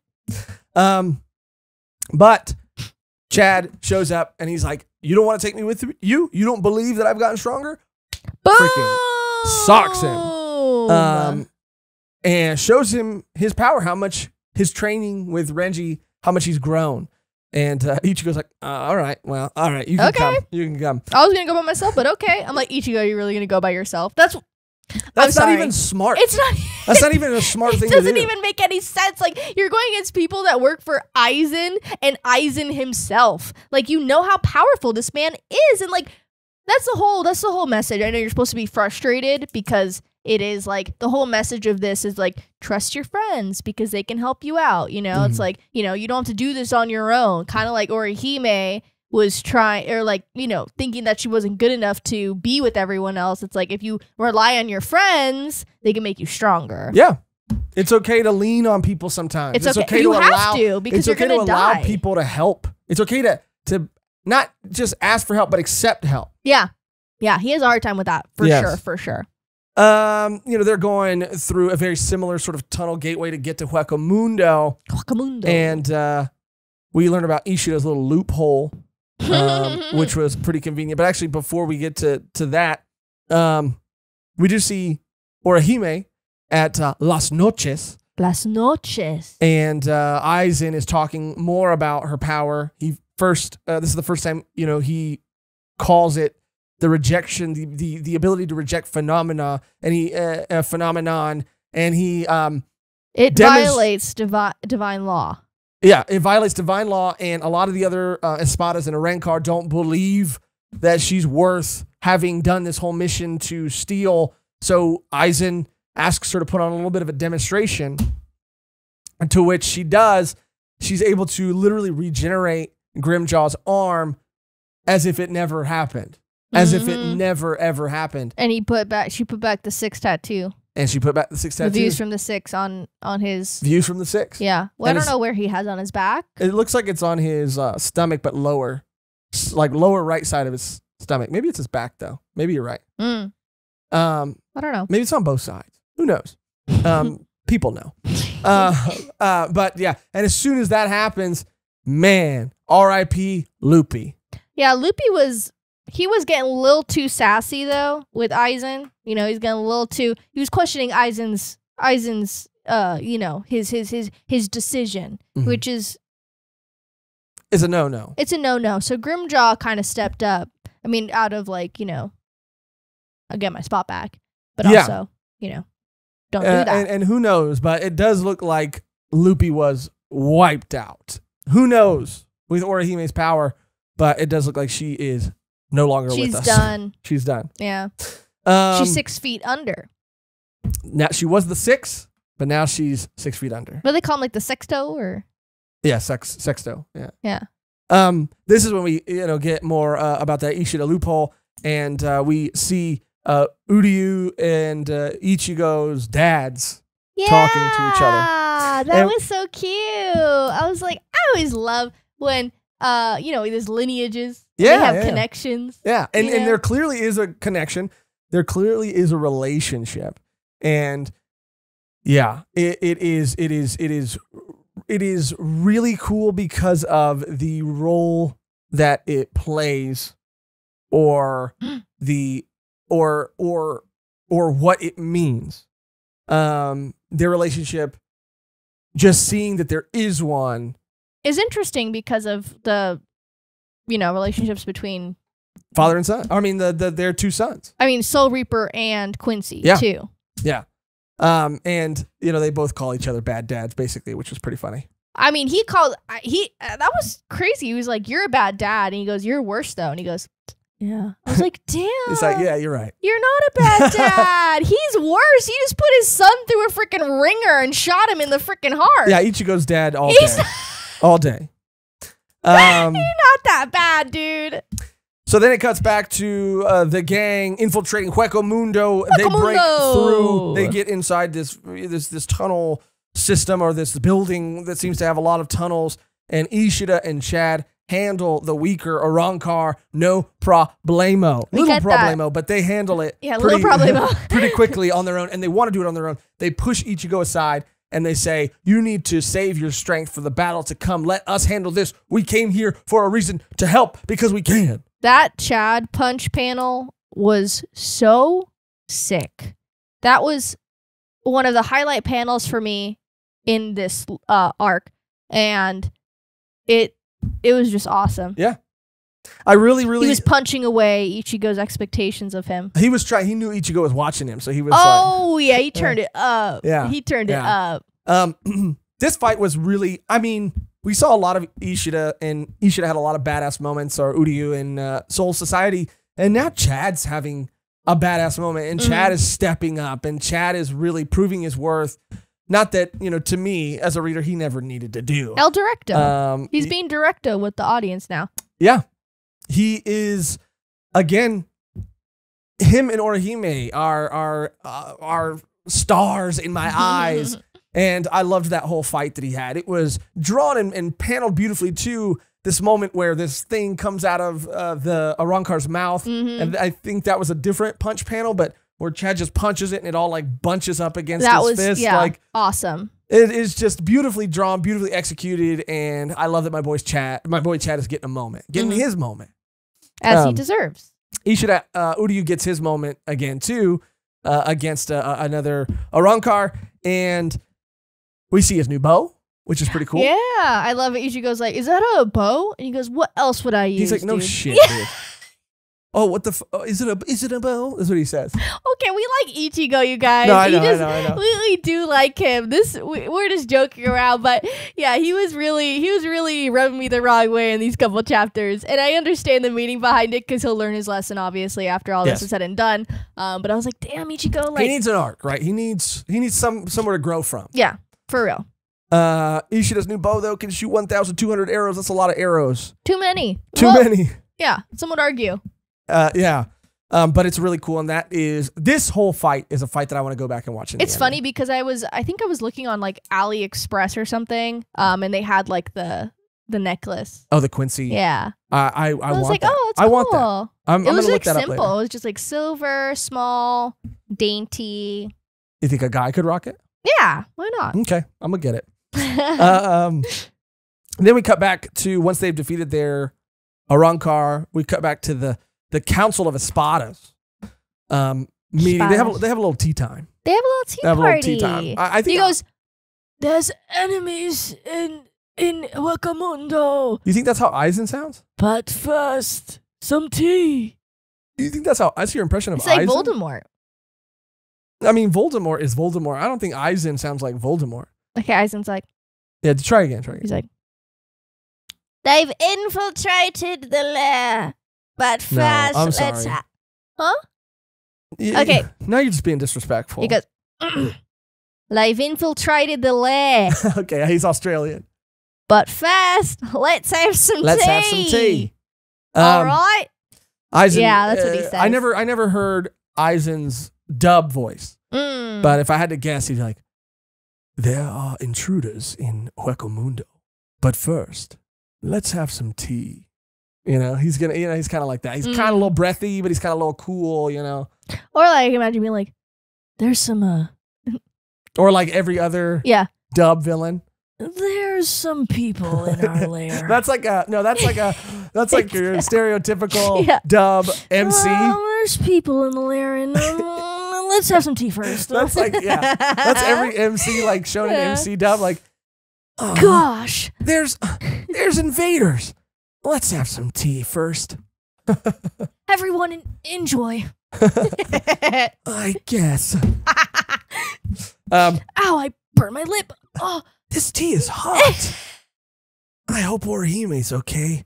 But they have a little tea time. You know I love a council. You know I love a group of people, especially as swaggy and drippy as this group of people is. Similar to Burn the Witch when there was that group of people that all looked fucking awesome. This came first, a table full of daddies, mommies, and anything and everything in between. But yeah, Aizen basically tells them that there are intruders. People have infiltrated Hueco. Not to worry. Don't worry. Don't panic. Out, Literally, don't do shit. But also, don't underestimate them. And also, go about business as usual. Don't do anything that you normally wouldn't do. Let them kind of come to you. It does show you that, he's aware that they are somewhat of a threat, but not really enough. Like he is sort of kind of toying with them a little bit by letting them run around and think that they have a chance. But he's also aware that there might be some slim chance that they could overwhelm them or do something to throw a wrench into their plan. So he's like, don't underestimate them. Yeah, don't underestimate them. These are the same people that infiltrated Soul Society, something that they, no one thought was ever possible for humans to do. So just chill on it, have some tea, take a little break, and just kind of chill. Yeah, and Grimjaw tries to get a little takes a little too much initiative, tries to go out and get him, and he's like, I think it's his overwhelming spiritual pressure, his power that overwhelms Grimjaw, and Grimjaw's like, I'm gonna sit back down. He falls to the ground. He's like, on his hands and knees. Yeah, Grimjaw, I know that a certain amount of anger and, this sort of rebellious attitude can be harnessed and, projected or, used to your advantage. But Grimjaw is a little much. Yeah. Grimjaw needs to, he just got his place back. He doesn't need to be acting up like this. Yeah, he needs like He just got his freaking arm chopped off for, being a little disobedient. And granted, that was Tosin who did that. But it's like, sit at the table. Yeah, he needs an outside activity. He needs a treadmill. That's why he should have waited. They should have waited a little bit longer to give him his arm back. Like, Aizen should have given him his arm back. Yeah, for sure. And said, see, everybody, Orihime can do this. He should have. And then sliced it off. Yeah, for sure. That would have been sick. That would have been awesome. That would have been awesome. And he goes, I'll let you know when you deserve it back. Yes. And then Aizen's just flip-flopping it around, and he's like, yeah, I'll give it to you when you fucking, learn your place. That would have been dope. Either way, Aizen does command a presence, as evil as that motherfucker is. Then it cuts back to the gang. They meet some new characters. Nell, too. I think Pesk or Pesky, Pesk, Dondo Chaka, and Bawa Bawa. I thought it was Booga. In my translation, it was Bawa Bawa, but maybe we're the same one. I could be wrong. Booga? Why'd I write Booga then? Jinrei Kojaku? Who's that? I wrote down Nell 2. Jinrei Kojaku. No idea. I'm sorry. But this is a new group of characters, all of which I actually really like too. And that's the thing about this arc. There's another character we're going to meet towards the very end, which we're getting, towards. But this group of 3 characters that we meet and the last character that we end up meeting, I really like them a lot. We get a cute little girl, Arrancar. Not just a Hollow, and Arrancar. And what is her deal? Who is she? These are all things that are interesting, on top of just presenting us with another cool character design that's very different from everything that we've seen so far. And their relationship, their familial relationship, is cute and funny. And they add a sense of comic relief that I think was really enjoyable and fun here, especially because, this can start to feel a lot like a rehash of Soul Society. But, you bring in these new fun characters, and it makes it feel a little different. And I appreciated that. Fresh. Yeah. So they meet them. They're kind of trying to go towards the compound, the palace, Las Noches, and they come across the Guardian of the Sand. Having a hard time defeating that guy, but Rukia and Renji show up to help him out. I was like, hell yeah. Let's go. Rukia, but it's so cool to see Renji there too. Yeah. Back up. And this is, again, like you said, thematically, this is something that comes back again. It's what we saw with Tatsuki at school. Now it's coming back again, where Rukia challenges Ichigo, scolds him, basically, for leaving preemptively or leaving without them and saying, like, we're friends, right? And Ichigo's like, yeah. And she's like, okay, then don't ever make me ask that question to you again. That's what you do have to appreciate about Rukia. Rukia is the one person, and I know Orihime wants to maybe be more of that, but Orihime, she is so perfect the way she is. She's just not that person, and that's okay. It's more than okay. She needs to be her. But I love that there's someone who is that and can put Ichigo, snap him out of his fucking little attitude that he always seems to have. Damn. His little attitude. When Ichigo and them ask how they were able to even come to Hueco Mundo, Rukia says, oh yeah, like Byakuya let us go. Yeah, she's like, my brother. And she's like blushing, and I was like, what? That's a huge moment. That's a huge deal, because we thought that Byakuya was just like, he hated her. We got a little more, towards the end of Soul Society. But it's nice to see in this one moment how that relationship between them has started to develop, and how he's sort of starting to open up to her a little bit more now that she knows everything, the truth. It was a really nice moment. I like how you should just, like, instead of like my brother, she should just add like in-law every time. You should just add it Oh, manually. right. Yeah, Because technically that's true. Well, technically, yeah. My brother-in-law. It's just funny. My brother-in-law. So then we cut back to Ulquiorra, who shows up in Orihime's, I wouldn't call it a cell, in her room that she's being kept. Mm-hmm. You know, tells her that her friends are there to rescue her, and kind of again, Ulquiorra is all about psychologically fucking with Orihime. Mm-hmm. He's like, you see what you're wearing? That means you're one of us. And he's basically like, say it. And she's like, what? And he's like, you know what to fucking say. Stop playing dumb, girl. Say it. It's like he's like barely menacing. Yeah. He's like not really. Yeah. He's like, you know what? She's like, She's like, I'm so sorry. I just don't understand what you're asking me to say. You know what? You know what? He's like Kylo Ren, in the beginning when you first meet him, and you're like, who is this clown? Controversial statement. I was obsessed with Kylo Ren. I mean, I know a lot of people don't like. I don't like how it ended up fleshing out in the third movie, but even the first two, he just kind of felt like a brat to me. Yeah, I know, but I kind of like that. He was definitely a brat. But he had some daddy issues. He was manipulated. He was also under the impression that his mentor betrayed him. He was a little damaged. And I related to someone with those issues.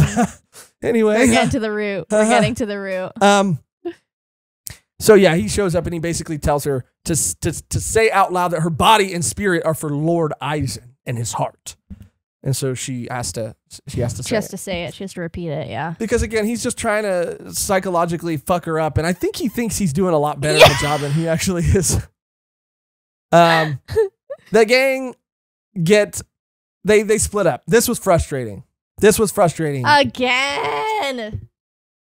And even though they know, and I think even Kubo feels obligated to deliver a reason, a good reason for why they're splitting up. And even though there was one given, I still didn't. It wasn't a good reason. Ichigo says, we're in Hueco Mundo, we're in enemy territory. We shouldn't split up. Yeah. And Rukia says, like, you're only saying we shouldn't split up because you're worried about me. Which I guess turns out to be true. And Renji goes, yeah, don't ever insult a warrior. Dude. Awesome moment. Dude, I didn't realize how much bigger Renji is than Ichigo. He's that much bigger? He looked a decent amount bigger. I mean, compared to Rukia, I mean, anyone looks bigger, but he was like, don't insult. He was like almost protecting Rukia. Yeah. I was like, yeah. Vibes. Vibes. But yeah, really cool moment. Don't insult a warrior. You know, I love that Renji is all about trying to bring back this old tradition. Basically, this, they're saying this prayer sort of thing that is basically them making a promise that they're all going to come back alive. But it still is not, to me, a good idea that they split up. No, and the reason given for them splitting up, it allowed for one cool moment of dialogue, but outside of that, still not the best. And if they are going to split up, I mean, they split up in, I think Uryu and Chad went by themselves and Ichigo went by, like, if they're wild. If they are going to split up and Rukia's like, don't worry about me, maybe split up into two groups. Yeah. Like Soul Society. Yeah.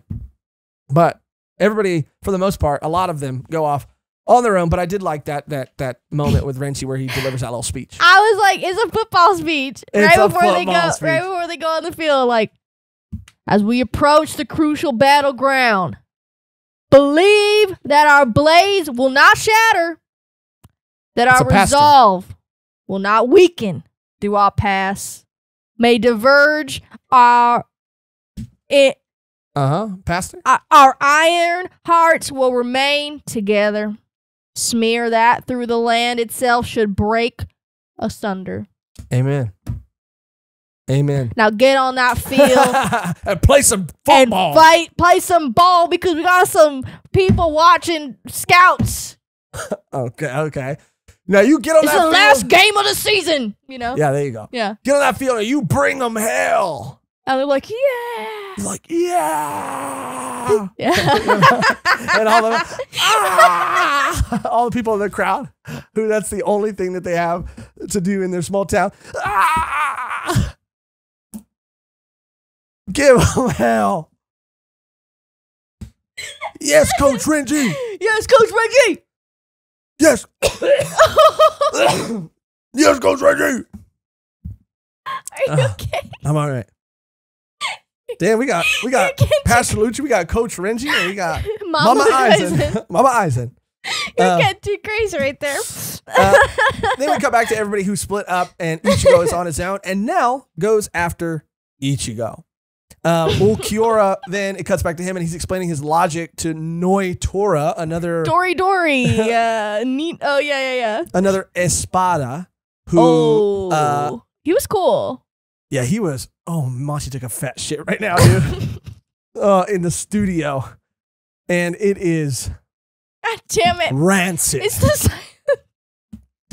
rancid. Silent producer strikes again. Yeah, silent producer, silent but deadly producer. Anyway, he says Nino. Yeah, he's cool, man. He's like, he's you cool. don't know Nino. You don't know Nino. He's like, yeah, I'm taking in massive whiffs of this thing. I am high on cat shit right now. If you don't know, Monty, yeah, if you don't know who it's Monty not a is, person. Yeah, we have a producer named Monty who is a human who just walks in here sometimes and takes a shit, and then walks out. There's a bad. He's too good at his job, though. I mean, we can't let him go. He gets it done, but yeah, he's very menacing. And Ichigo kind of writes him off. No, this is not this character yet. This is the character that Ulquiorra was explaining his logic to. In the hallway. And that is the not Noitora. Nina. Yeah. That guy looks crazy. Yeah, he's very menacing, very crazy, very like reptilian almost. Yeah, you know? yeah. But that's where he's kind of explaining his whole logic for everything. And yeah, but we already kind of touched on that. Then Aizen kind of stops by for a little visitation, and he shows Orihime the Hogyoku. And Orihime then now realizes where it's at. I think Aizen is not that dumb. He is very in control. He knows what showing her is going to make her want to do, which is, she vows to kind of destroy the Hogyoku. I mean, yeah, she vows to do it, but I mean, Aizen, like, to who Orihime is, I really don't think he would think that she would do that. Like, she would attempt to do that because she's in a weird position, and just be based off of like how, I wouldn't say doting, but how submissive he thinks that she is at this point. Like, he's like, oh, I can just show her this. Like, it's not like for any tactic. I mean, that's just how I feel about Aizen. Like, he doesn't see her as a threat. I just noticed this. What? And I don't want you to freak out, but you have something on your face, and I don't know where it came from. It wasn't there at the beginning of the episode. What is it? It's like it might have been when you were putting your notebook against your face. Oh, yeah. The pencil mark. Yeah, it was from Rukia. Rukia. You got a little Rukia on you. Thank you for letting me know. It wasn't there the whole time. I look like I just came out the chimney. Yeah, it wasn't there the whole time. I'm a chimney sweep. It was when you. It's okay. When you put your notebook on your face. But yeah, you scared me. I was like, is it a bug? No. But yeah, I maybe you're right, but I do think Aizen is a master manipulator. Again, it could have been because his Zanpakuto ability was like making people see shit. Mm-hmm. And again, this is not me really remembering whether that's true or not. I, again, don't remember a lot of things very clearly, but I think it is important to think back on that from Soul Society. Maybe that has something to do with it. Maybe he's planting that seed in Orihime for Orihime to think that she's going to be able to do this. And then she's like, it's not here. Or it is there, but it's like a little baseball or something. It's not what I thought. Yeah. Orihime. Girl, you thought you would destroy the Hyokaku. Hogyoku. Anyway, now we meet that character. Ichigo runs into another Arrancar, number 103, Dory Doni. I wrote that down wrong too. Either way, maybe you're right then. I think maybe I wrote it Dory. down. Maybe I wrote it down wrong, but I wrote down Dordani. Dordani. Sorry, a lot of Arrancar, a lot of names. The more we familiarize ourselves with the characters, the more we see them, we'll get better at the pronunciation. But I wrote down Dordani. And this guy's introduction, from his introduction, I was in love. I loved it. He slipped and fell off of a beam on the ceiling, crashed to the ground, and still tried to be cool. He's got an energy that I've seen in other characters, and every time I see it, doesn't get old. Never gets old. No. If they pull it off right, and if they look cool doing it, I'm all for it. I'm in. I really like him so far. From what we've seen, we do get a flash of Jin, and Tosin kind of watching everything happen, bickering, and they're kind of there's still something between them. Animosity. I mean, I think Tosin doesn't like Gin because he's just like a sleazeball and he wants justice. So he's like, okay, leave me alone. You do your slimy shit somewhere else, you know? Yeah. And we find out that even though Ichigo's not taking this Arrancar very seriously because he's number 103, that means nothing, because 3-digit Arrancars are known as Priveran Espadas. They used to be Espadas, not Arrancar. They used to be Espadas, and they were demoted. So they're technically still... The reason I made that distinction... Is it just like by title, or is it by what they actually are? Because... And correct me if I'm wrong, but the way I remember it and the way I understand it is that any Hollow who's gone through the transformation via the Hogyoku at any sort of degree is a Arrancar. Any one. But, again, there's the Gillians and all that. But the Espadas are the top 10. That's the number system. Yeah. So not only were these just Arrancar, but these were previous demoted Espadas. So they're strong. I mean, they're like extremely. Yeah. So Ichigo is kind of underestimating him. He continues to tell him not to do that. But Ichigo has some pretty sound logic here. He's kind of baiting him to use his Bankai, and Ichigo refuses because he says, if you're not, I don't care if you are an Espada or were an Espada, you're not one now, and I need to conserve my energy because there are bigger and badder people. Fish to fry. Yeah, coming up. And if I can't beat you without my Bankai right now, then I don't stand much of a chance, so I have to beat you without it. And I just realized this too. This is a little side note before we're right at the very end here. But before we get to the very end, he releases his... or he shows his like released form. And it looked a lot like Barry from Zatch Bell. Similar. Oh, it's a deep cut. That's a deep cut. That is a deep cut. But just something about his like the spikes and his like armor. And even Barry from Zatch Bell, Konjiki no Gash Bell, his spells and his moves are like tornadoes and wind. And so is this guy's. So I was like, damn, this is just really cool. It's just a me headcanon. I liked it kind of thing. But headcanon that Kubo was like taking a little bit of inspiration from Makoto Raikou, which probably is not the case, but you know. Who knows? And yeah, so where we end is in their battle. And again, it ends with number 103, how I wrote it down, Dori telling Ichigo, don't underestimate me. And L2's like, Ichigo's dead. Ichigo's done. He's lost it. He's lost the battle before it's even begun. He's going to die.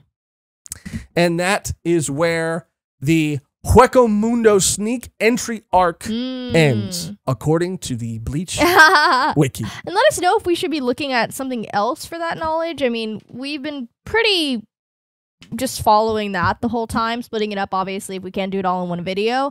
But that's like the best resource that we have. That I've been able to find. Yeah, so. Because it also just lets us know what chapter to start on, what chapter to end on. It's like a very well organized kind of graph that gives us all the information we need. But if there's a better source, yeah, let us know. But that's going to do it for another Dunkai episode. Do you have any final thoughts you want to share? You guys, I don't hate Ichigo. I was just kind of annoyed with him this run around because I did kind of feel like a run around, like just Ichigo I don't know. Like, he learns lessons for sure, but then he just goes back to this brooding thing, and, you know, Ruki has to pull him out, or he has to get himself pulled out by other people, and I just wish he would just, like, I don't know. It really irked me when he was, like, disrespecting all of his friends. Like, and for you to be able to even be riled up or get riled up, it means you care. It means the characters are having an impact on you. But you know, people were kind of like, oh, they're going to hate this next arc. They're going to hate the next arc because all it is fighting. And I am fine with fighting. I just want, you know, those character moments. You know, I just want those sprinkled in here and then. That's why Ishida was such a awesome part of Soul Society, because we were like getting to see his journey with himself through Soul Society than just fighting. The fights meant something. And here, you know, if Orihime steps up, like, I'm very excited to keep reading, because the implications of just like everyone getting split up, what they're gonna have to deal with, because if Ichigo can't fucking defeat one of these ex-espadas, and you think freaking Chad can, you think Ishida can, like, it's kind of, the stakes are high, very high. So, you know, Grimjaw, like, all of this stuff, and I'm, you know, curious to see how, like, Neltu and her family, like, or she is able to step up and help them out, because it would be crazy if she was just like tagging along for the ride and really did nothing. Because she's shown at a certain point for a brief moment to have some sort of power. Exactly. So I'm curious to see what she brings to the table. And yeah, again, like, you know, after we've reached the end of Soul Society, going into this like arc and the secret, like, I'm enjoying it so much more than I did, and it really is like, okay, like, I mean, you know, I don't know, hopefully we catch up by October. We're gonna try. We're gonna try, because I do like reading it. So. Yeah, even if we're not able to, and I think I said this previously, but even if we're not able to get through reading the 1,000-Year Blood War arc, we're gonna try to at least get there before October. For sure. And yeah. And we wouldn't be doing this. We would not be doing this if we didn't like what we were reading. We wouldn't just do it to do it.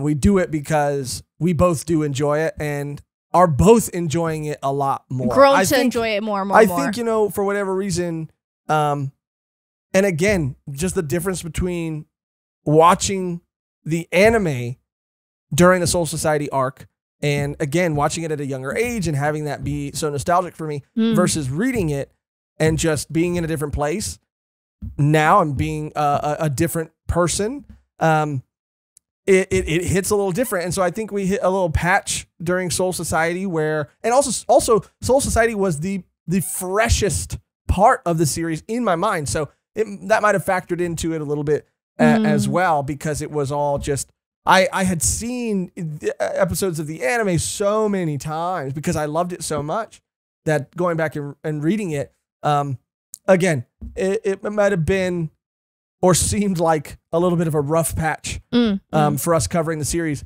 But rest assured and best believe that we are having an absolute blast reading everything that we've been reading going forward. It has been so fun and something that I think we're both looking forward to covering and hopefully catching up before we get to October and the 1,000-Year Blood War arc. And again, we're not really sure exactly like of the scheduling, because there are a lot of other series that we want to get to in this type of slot that we have for Bleach. It would be cool to do it like bi-weekly or something like that, where we have to talk about it. Yeah, we have to talk, but we're going to try it. Yeah. Yeah. To make it more at least consistent, so you know, like, oh, it'll be out on this day, because again, like, we, you know, have other stuff that we want to cover too. Yeah. But we also at the same time like enjoy reading it and want to catch up. Yeah. You know, and be able to watch the anime. So yeah. So bi-weekly might be the goal. Again, we'll post somewhere confirmation of that. But and if we don't, just ask us and then we'll be reminded to think about it again. But once again, really had a blast reading this arc. I had a lot of fun. I loved everything, all the new characters that were introduced. I loved, again, spending a lot of time with Orihime and her moment of confessing her love to Ichigo. A lot of, you know, getting to see Chad and Uryu back in fighting form, stronger than ever. The new characters, like I said, this was a very, very, very enjoyable arc and reading experience. And like I said, I'm extremely excited to continue forward. Before we go, though, we do have to shout out and we do have to thank our wonderful, our amazing, our beautiful, our Patreon members. Yay! Thank every single one of you guys and YouTube members from the bottom of our hearts. It is because of you guys and your support that we are able to do everything that we do, including doing this show at the level that we do it at. Your donations, your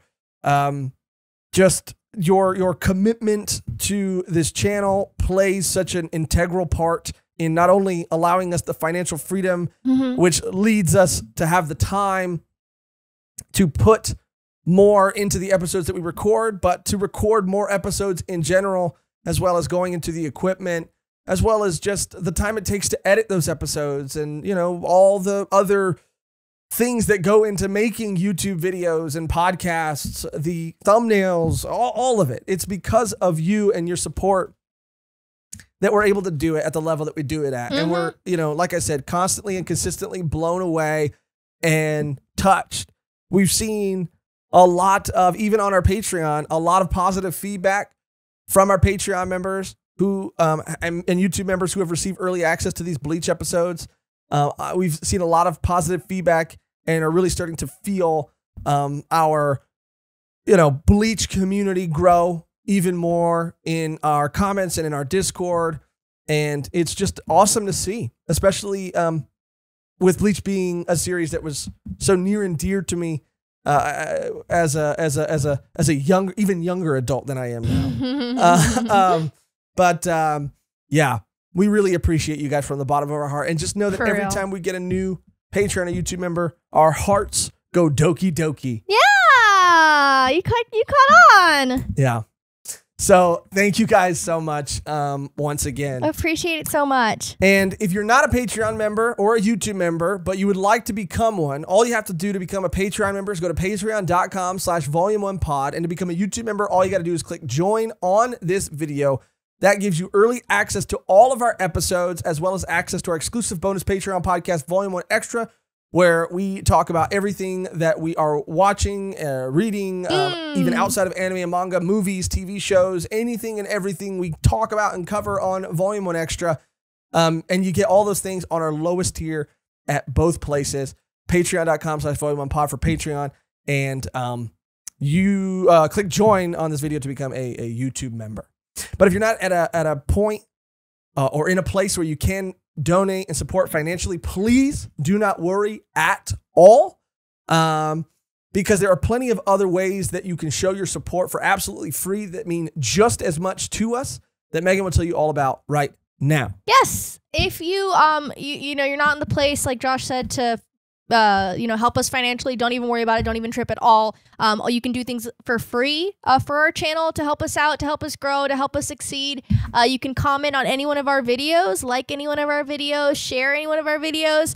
You become a part of the Algorithm Gang, and once you do that, you'll become a gang affiliated with Volume 1. And pretty much all you have to do is comment Algorithm Gang Gang. You can comment a comment, you can comment an emoji, like whatever you want, because that actually does act as a free tip to us in our channel, and it does help us out so much. You know, leaving reviews if you listen to our audio, Spotify, iTunes, anywhere else you listen to podcasts, those reviews help us out a lot. And also, you know, our socials, we have a Twitter, we have an Instagram, all linked below. If you want to follow us on there, we are so close to hitting 1K on Instagram. I could like feel it. I could taste it. So if you guys haven't followed us on Instagram, then you should follow us on Instagram, because sometimes we post BTS stuff and we post some funny stuff on there too. So yeah, you should check it out. Also, I wanted to just before the episode ends, I got sent a couple shirts and a hoodie from Vagabond. I'll link it down below. Vagabond FN on Instagram. Really cool stuff. Yeah, it's pretty sick. Yeah, it's really cool. Right up my alley. Right up my zone, I would say. Okay, that seems a little weird. Right up my zone. It's right up my zone. What can I say? But I'll link it below. And they were so nice. They sent me a bunch of cool stuff. They have some really cool stuff on their site. You should check it out. They have like stickers and didn't send me anything. Just want to put that out there. Just want to include that in the episode. Didn't send me nothing. But you look great, Megan. Thank you. Yeah, Vagabond FN, awesome stuff. Thank you again. Yeah. Thank you for sending Megan only Megan something. Vagabond. Thank you. But yeah, that's it. That's going to do it for another Dunkai, another episode. Thank you for staying here all the way to the very end because that helps to view duration and all that. The only thing left to do now is to get out of here on our outro that is always the same and never changes, which today is Butt Kai. Butt Kai? Or keep going. Did you have one?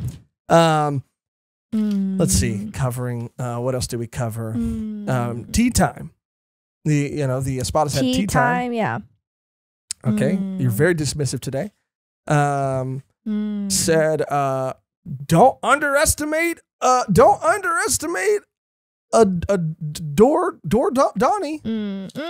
Okay. Very almost not even responding or reacting. Want to know how I got these scars? Is that want to know how I lost my arm? Okay. You like that one because it's kind of basically yours. Anything else, Megan? El Directo. Huecamundo. Trust your friends. Or, because we're, maybe that's something Ichigo needs to hear. Okay. Trust your friends. All right. I guess you're right. It is sounding like, kind of like after school special. My brother-in-law. Until next time, my brother-in-law. Until next time. My brother-in-law. Till next time, Nino. Okay, Megan, we're taking a long time. Telemundo. Huecamundo. Welcome. Until next time, welcome to Huecamundo. That's pretty good. I like that. But we can say it like, welcome to Huecamundo. Buenos noches, Huecamundo. Okay, now you're just saying things. Those las noches, right? The las noches, yeah. Not buenos noches. I was making a joke. Could have fooled me. Good God. All right, what's it gonna be? El Directo. That was your thing in the beginning. I'm a masochist. I'm a masochist. That's what Nel 2 says. Stay masochistin'. Stay mastic kicking. I don't know. Butt Kai is where we're gonna go. Okay, then why the whole rigmarole? Hi, rigor mortis. Oh God! Thank you for watching. Thank you for listening. And until next time, Butt Kai! Get that sound out of your crap. Oh, Rukia! Rukia, pull your pants up. The dog's getting it. The dog's getting it. I wonder if Rukia knows her butt show. Maybe I shouldn't say that. What if I do? She'll know I'm stealing her butt. But if I don't,